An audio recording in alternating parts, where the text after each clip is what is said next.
King Pest by Edgar Allan Poe.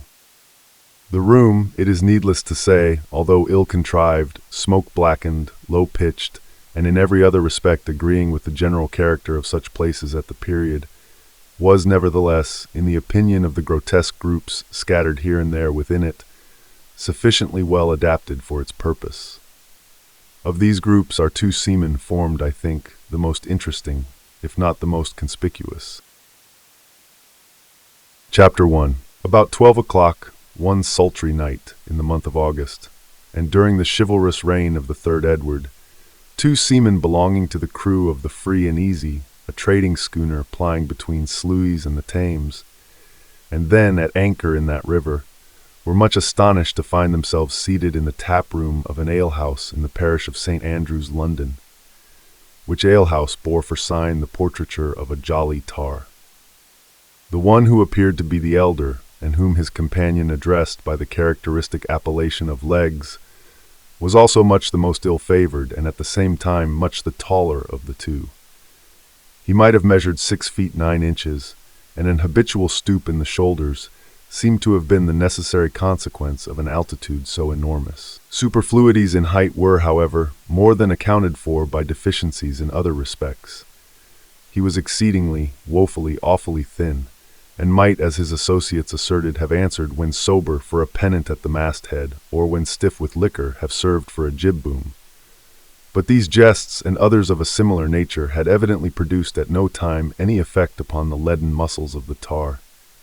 With high cheekbones, a large hawk nose, retreating chin, fallen under jaw, and huge protruding white eyes, the expression of his countenance, although tinged with a species of dogged indifference to matters and things in general, was not the less utterly solemn and serious beyond all attempts at imitation or description. The younger seaman was in all outward appearance the antipodes of his companion. His stature could not have exceeded 4 feet. A pair of stumpy bow-legs supported his squat, unwieldy figure, while his unusually short and thick arms, with no ordinary fists at their extremities, swung off, dangling from his sides like the fins of a sea turtle.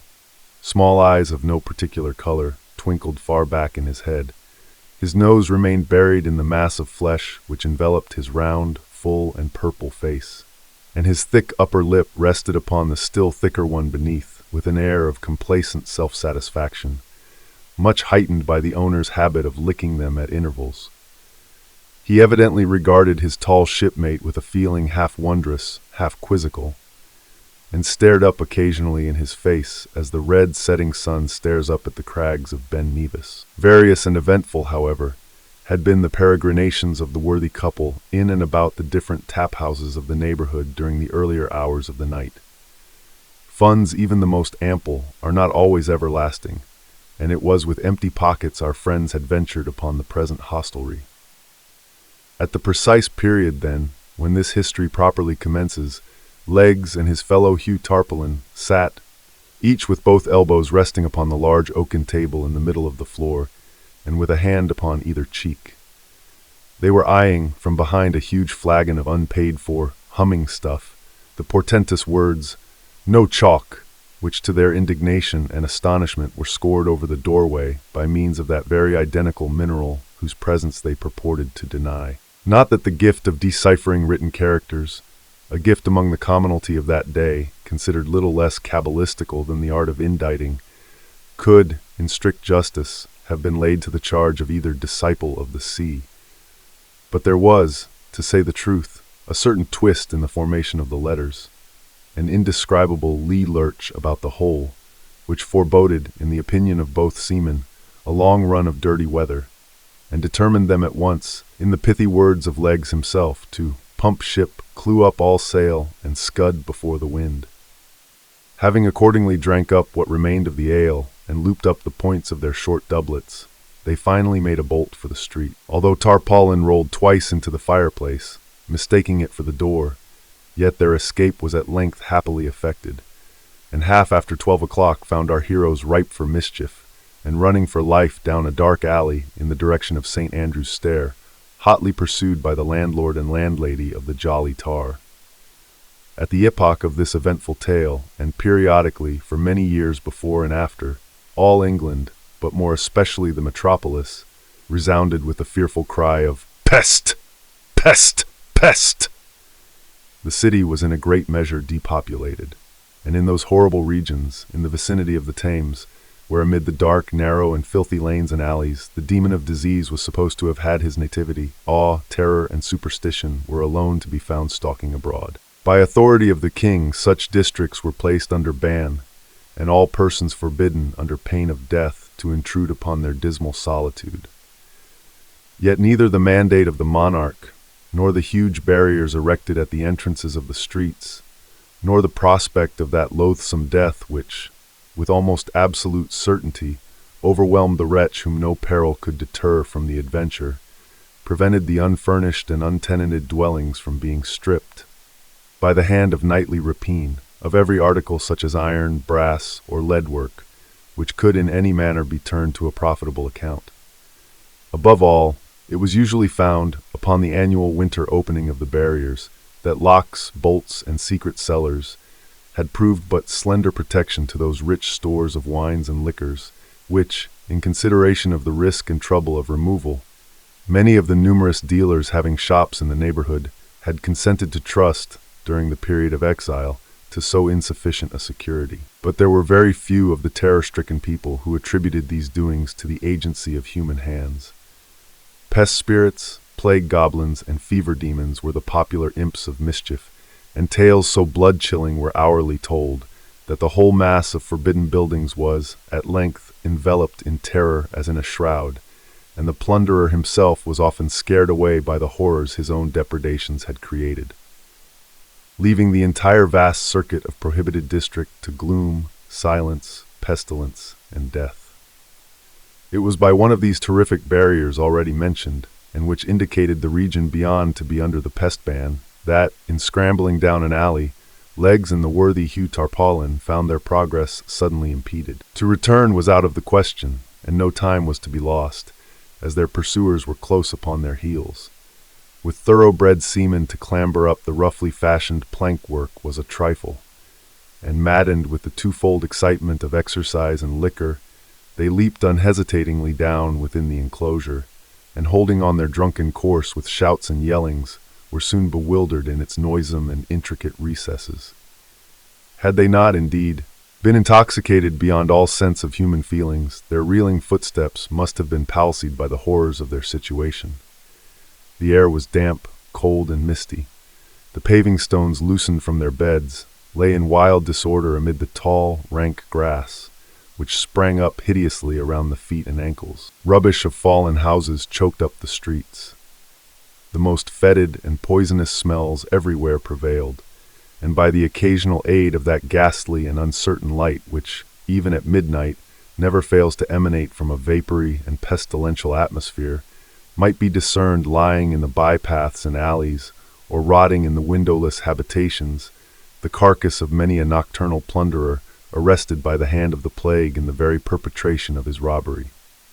But it lay not in the power of images, or sensations, or impediments like these, to stay the course of men who, naturally brave, and at that time especially, brimful of courage and of humming stuff, would have reeled, as straight as their condition might have permitted, undauntedly into the very jaws of the archangel Death. Onward, still onward, stalked the gigantic Legs, making the desolate solemnity echo and re-echo with yells like the terrific war-whoop of the Indian. And onward, still onward rolled the dumpy Tarpaulin, hanging on to the doublet of his more active companion, and far surpassing the latter's most strenuous exertions in the way of vocal music by bull-roarings in basso from the profundity of his stentorian lungs. They had now evidently reached the strong hold of the pestilence. Their way at every step or plunge grew more noisome and more horrible, the paths more narrow and more intricate. Huge stones and beams falling momently from the decaying roofs above them gave evidence, by their sullen and heavy descent, of the vast height of the surrounding buildings, while actual exertion became necessary to force a passage through frequent heaps of putrid human corpses. Suddenly, as the seamen stumbled against the entrance of a gigantic and ghastly-looking building, a yell more than usually shrill from the throat of the excited Legs was replied to from within in a rapid succession of wild, laughter-like and fiendish shrieks. Nothing daunted at sounds which, of such a nature, at such a time and in such a place, might have curdled the very blood in hearts less irrecoverably on fire, the drunken couple burst open the panels of the door and staggered into the midst of things with a volley of curses. It is not to be supposed, however, that the scene which here presented itself to the eyes of the gallant Legs and worthy Tarpaulin produced at first sight any other effect upon their illuminated faculties than an overwhelming sensation of stupid astonishment. The room within which they found themselves proved to be the shop of an undertaker, but an open trap-door in a corner of the floor near the entrance looked down upon a long range of wine cellars, whose depths the occasional sounds of bursting bottles proclaimed to be well stored with their appropriate contents. In the middle of the room stood a table, in the center of which again arose a huge tub of what appeared to be punch. Bottles of various wines and cordials, together with grotesque jugs, pitchers, and flagons of every shape and quality, were scattered profusely upon the board. Around it, upon coffin trestles, was seated a company of 6. This company I will endeavor to delineate one by one. Fronting the entrance, and elevated a little above his companions, sat a personage who appeared to be the president of the table. His stature was gaunt and tall, and Legs was confounded to behold in him a figure more emaciated than himself. His face was yellower than the yellowest saffron, but no feature of his visage, excepting one alone, was sufficiently marked to merit a particular description. This one consisted in a forehead so unusually and hideously lofty as to have the appearance of a bonnet or crown of flesh superseded upon the natural head. His mouth was puckered and dimpled into a singular expression of ghastly affability, and his eyes, as indeed the eyes of all at table, were glazed over with the fumes of intoxication. This gentleman was clothed from head to foot in a richly embroidered black silk velvet pall, wrapped negligently around his form after the fashion of a Spanish cloak. His head was stuck all full of tall, sable hearse plumes, which he nodded to and fro with a jaunty and knowing air, and, in his right hand, he held a huge human thigh bone, with which he appeared to have been just knocking down some member of the company for a song. Opposite him, and with her back to the door, was a lady of no whit the less extraordinary character. Although quite as tall as the person who has just been described, she had no right to complain of his unnatural emaciation. She was evidently in the last stage of a dropsy, and her figure resembled nearly in outline the shapeless proportions of the huge puncheon of October beer which stood, with the head driven in close by her side, in a corner of the chamber. Her face was exceedingly round, red, and full, and the same peculiarity, or rather want of peculiarity, attached itself to her countenance, which I before mentioned in the case of the president. That is to say, only one feature of her face was sufficiently distinguished to need a separate characterization. Indeed, the acute Tarpaulin immediately observed that the same remark might have applied to each individual person of the party, every one of whom seemed to possess a monopoly of some particular portion of physiognomy. With the lady in question, this portion proved to be the mouth.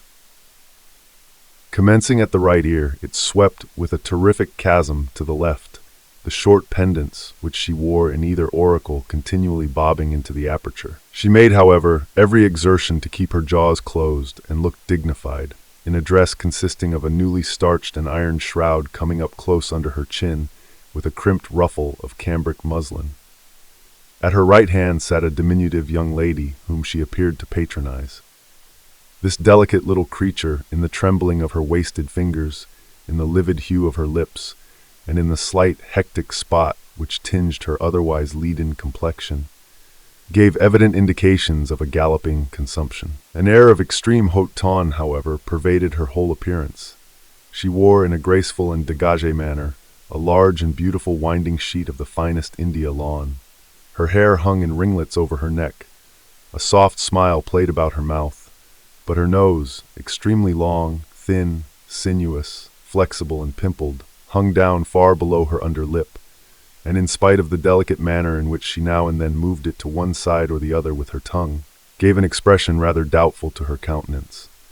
Over against her, and upon the left of the dropsical lady, was seated a little puffy, wheezing, and gouty old man, whose cheeks hung down upon the shoulders of their owner, like two huge bladders of Oporto wine. With his arms folded, and with one bandaged leg cocked up against the table, he seemed to think himself entitled to some consideration. He evidently prided himself much upon every inch of his personal appearance, but took more especial delight in calling attention to his gaudy-colored surcoat. This, to say the truth, must have cost no little money, and was made to fit him exceedingly well. Being fashioned from one of the curiously embroidered silken covers appertaining to those glorious escutcheons, which in England and elsewhere are customarily hung up in some conspicuous place upon the dwellings of departed aristocracy. Next to him, and at the right hand of the president, was a gentleman in long white hose and cotton drawers. His frame shook in a ludicrous manner, with a fit of what Tarpaulin called the horrors. His jaws, which had been newly shaved, were tightly tied up by a bandage of muslin, and his arms being fastened in a similar way at the wrists, prevented him from helping himself too freely to the liquors upon the table, a precaution rendered necessary, in the opinion of Legs, by the peculiarly sottish and wine-bibbing cast of his visage. A pair of prodigious ears, nevertheless, which it was no doubt found impossible to confine, towered away into the atmosphere of the apartment, and were occasionally pricked up or depressed as the sounds of bursting bottles increased or died away in the cellars underneath. Fronting him, sixthly and lastly, was situated a singularly stiff-looking personage, who, being afflicted with paralysis, must, to speak seriously, have felt very ill at ease in his unaccommodating habiliments. He was habited, somewhat uniquely, in a new and handsome mahogany coffin. The top or headpiece of the coffin pressed upon the skull of the wearer and extended over it in the fashion of a hood, giving to the entire face an air of indescribable interest. Armholes had been cut in the sides, for the sake not more of elegance than of convenience, but the dress, nevertheless, prevented its proprietor from sitting as erect as his associates, and as he lay reclining against his trestle, at an angle of 45 degrees, a pair of huge goggle eyes rolled up their awful whites towards the ceiling in absolute amazement at their own enormity. Before each of the party lay a portion of a skull which was used as a drinking cup. Overhead was suspended an enormous human skeleton by means of a rope tied round one of the legs and fastened to a ring in the ceiling. The other limb, confined by no such fetter, stuck off from the body at right angles, causing the whole loose and rattling frame to dangle and twirl about in a singular manner, at the caprice of every occasional puff of wind which found its way into the apartment. In the cranium of this hideous thing lay a quantity of ignited and glowing charcoal, which threw a fitful but vivid light over the entire scene, while coffins and other wares appertaining to the shop of an undertaker were piled high up around the room and against the windows, preventing any straggling ray from escaping into the street. It has been before hinted that at sight of this extraordinary assembly, and of their still more extraordinary paraphernalia, our two seamen did not conduct themselves with that proper degree of decorum which might have been expected. Legs, having leant himself back against the wall, near which he happened to be standing, dropped his lower jaw still lower than usual, and spread open his eyes to their fullest extent, while Hugh Tarpaulin, stooping down so as to bring his nose upon a level with the table, and spreading out a palm upon either knee, burst into a long, loud, and obstreperous roar of very ill-timed and immoderate laughter. Without, however, taking offense at behavior so excessively rude, the tall president smiled very graciously upon the intruders, nodded to them in a dignified manner with his head of sable plumes, and arising, took each by an arm, and led him to a seat which some others of the company had placed in the meantime for his accommodation.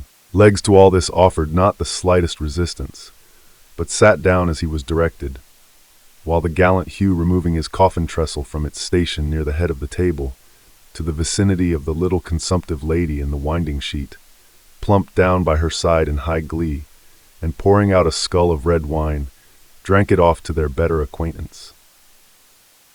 But at this presumption the stiff gentleman in the coffin seemed exceedingly nettled, and serious consequences might have ensued, had not the president, rapping upon the table with his truncheon, diverted the attention of all present to the following speech. It becomes our duty upon the present happy occasion, "Avast there," interrupted Legs, looking very serious. "Avast there a bit, I say, and tell us who the devil ye all are, and what business ye have here rigged off like the foul fiends, and swilling the snug blue ruin, stowed away for the winter by my honest shipmate Will Wimble the Undertaker." At this unpardonable piece of ill-breeding, all the original company half started to their feet, and uttered the same rapid succession of wild, fiendish shrieks which had before caught the attention of the seamen. The president, however, was the first to recover his composure, and at length, turning to Legs with great dignity, recommenced. "Most willingly will we gratify any reasonable curiosity on the part of guests so illustrious, unbidden though they be. Know then that in these dominions I am monarch, and here rule with undivided empire under the title of King Pest the First. This apartment, which you no doubt profanely suppose to be the shop of Will Wimble the Undertaker, a man whom we know not, and whose plebeian appellation has never before this night thwarted our royal ears. This apartment, I say, is the dais chamber of our palace, devoted to the councils of our kingdom, and to other sacred and lofty purposes. The noble lady who sits opposite is Queen Pest, and our serene consort. The other exalted personages whom you behold are all of our family, and wear the insignia of the blood royal under the respective titles of His Grace the Archduke Pestiferous, His Grace the Duke Pestilential, His Grace the Duke Tempest, and Her Serene Highness the Archduchess Anna Pest. As regards," continued he, "your demand of the business upon which we sit here in council, we might be pardoned for replying that it concerns and concerns alone our own private and regal interest, and is in no manner important to any other than ourselves. But in consideration of those rights to which as guests and strangers you may feel yourselves entitled, we will furthermore explain that we are here this night, prepared by deep research and accurate investigation, to examine, analyze, and thoroughly determine the indefinable spirit, the incomprehensible qualities and ne'er of those inestimable treasures of the palate, the wines, ales, and liqueurs of this goodly metropolis. By so doing to advance not more our own designs than the true welfare of that unearthly sovereign whose reign is over us all, whose dominions are unlimited, and whose name is Death." "Whose name is Davy Jones!" ejaculated Tarpaulin, helping the lady by his side to a scull of liqueur, and pouring out a second for himself. "Profane varlet," said the president, now turning his attention to the worthy Hugh. "Profane and execrable wretch, we have said that in consideration of those rights which even in thy filthy person we feel no inclination to violate, we have condescended to make reply to your rude and unseasonable inquiries. We, nevertheless, for your unhallowed intrusion upon our counsels, believe it our duty to mulct you and your companion in each a gallon of black strap, having drank which to the prosperity of our kingdom, at a single draught, and upon your bended knees, you shall be forthwith free either to proceed upon your way, or remain and be admitted to the privileges of our table according to your respective and individual pleasures." "It would be a matter of utter impossibility," replied Legs, whom the assumptions and dignity of King Pest the First had evidently inspired with some feelings of respect, and who arose and steadied himself by the table as he spoke.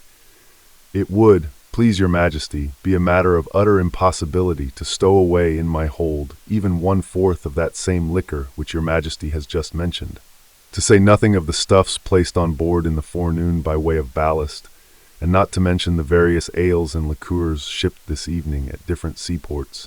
I am, at present, full up to the throat of humming stuff, taken in and duly paid for at the sign of the Jolly Tar.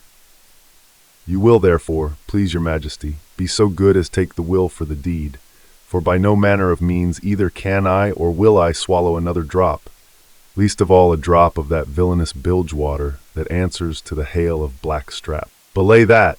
interrupted Tarpaulin, astonished not more at the length of his companion's speech than at the nature of his refusal. "Belay that, you lubber! And I say, Legs, none of your palaver. My hull is still light, although I confess you yourself seem to be a little top-heavy, and as for the matter of your share of the cargo, why rather than raise a squall I would find stowage room for it myself, but—" "This proceeding," interposed the president, "is by no means in accordance with the terms of the mulct or sentence which is in its nature median, and not to be altered or recalled. The conditions we have imposed must be fulfilled to the letter, and that without a moment's hesitation. In failure of which fulfillment we decree that you do here be tied neck and heels together, and duly drowned as rebels in yon hogshed of October beer. A sentence, a righteous and just sentence, a glorious decree, a most worthy and upright and holy condemnation, shouted the Pest family all together. The king elevated his forehead into innumerable wrinkles. The gouty little old man puffed like a pair of bellows. The lady of the winding sheet waved her nose to and fro. The gentleman in the cotton drawers pricked up his ears. She of the shroud gasped like a dying fish, and he of the coffin looked stiff and rolled up his eyes. "Ah, ah!" chuckled Tarpaulin without heeding the general excitation. "Ah, ah, ah, ah, ah, ah, ah!" "I was saying," said he, "I was saying when Mr. King Pest poked in his marling spike, that as for the matter of 2 or 3 gallons more or less black strap, it was a trifle to a tight sea-boat like myself not overstowed. But when it comes to drinking the health of the devil, whom God assoils ye, and going down upon my marrow bones to his ill-favored majesty there, whom I know, as well as I know myself to be a sinner, to be nobody in the whole world but Tim Hurlygurly, the organ-grinder, why, it's quite another guess sort of a thing, and utterly and altogether past my comprehension." He was not allowed to finish this speech in tranquility. At the name of Tim Hurlygurly, the whole junto leaped from their seats. "Treason!" shouted His Serenity King Pest the First. "Treason!" said the little man with the gout. "Treason!" screamed the Archduchess Anna Pest. "Treason!" muttered the gentleman with his jaws tied up. "Treason!" growled he of the coffin. "Treason! Treason!" shrieked Her Majesty of the Mouth, and seizing by the hinder part of his breeches the unfortunate Tarpaulin, who had just commenced pouring out for himself a scull of liqueur, she lifted him high up into the air and dropped him without ceremony into the huge open puncheon of his beloved ale. Bobbing up and down for a few seconds, like an apple in a bowl of toddy, he at length finally disappeared amid the whirlpool of foam which, in the already effervescent liquor, his struggles easily succeeded in creating. Not tamely, however, did the tall seaman behold the discomfiture of his companion. Jostling King Pest through the open trap, the valiant legs slammed the door down upon him with an oath, and strode towards the center of the room. Here, tearing down the huge skeleton which swung over the table, he laid it about him with so much energy and goodwill that, as the last glimpses of light died away within the apartment, he succeeded in knocking out the brains of the little gentleman with the gout. Rushing then with all his force against the fatal hogshed full of October ale and Hugh Tarpaulin, he rolled it over and over in an instant. Out burst a deluge of liquor so fierce, so impetuous, so overwhelming, that the room was flooded from wall to wall. The loaded table was overturned, the trestles were thrown upon their backs, the tub of punch into the fireplace, and the ladies into hysterics. Jugs, pitchers, and carboys mingled promiscuously in the melee, and wicker flagons encountered desperately with bottles of junk. Piles of death furniture floundered about. Skulls floated